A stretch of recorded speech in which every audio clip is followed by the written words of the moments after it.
Arewa Plus TV. Mana. Amincin Allah ya tabbata ga wanda yake tare da mu da ma wanda baya tare da mu a wannan lokacin.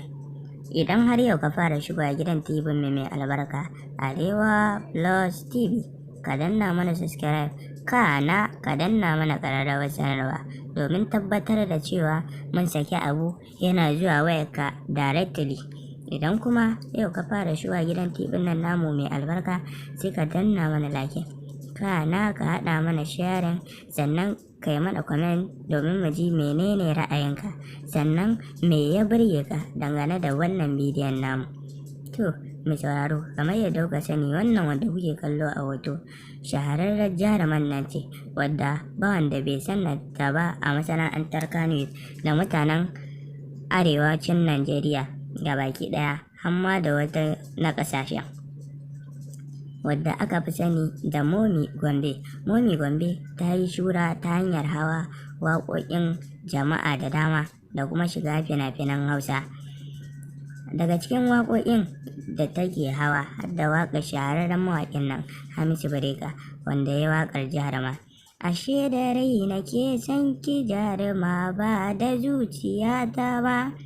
Shi ya waƙar So gaskiya ne, so gaskiya ne, inda ya yi mini ne na gane.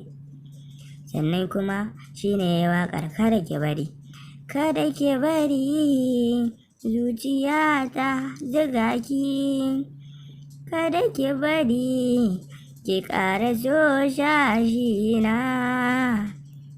Kaɗan daga cikin mawaƙan da ta hau waƙoƙinsu kenan.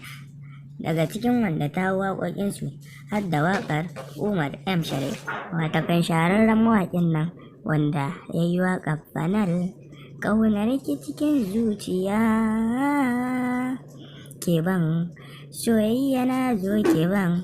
Sannan kuma shi ya waƙar ke na riƙe tal a zuciya ba na saki, tawa farasal kyan kallo san ba haɗi, ta zarce gwal kalle ta yo daɗi, ta cika tifal haƙoran ta farasal, ina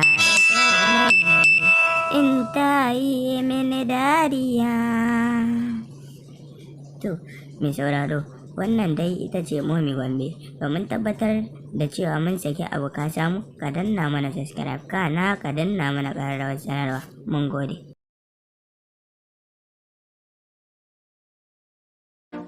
Arewa Plus TV. Mana.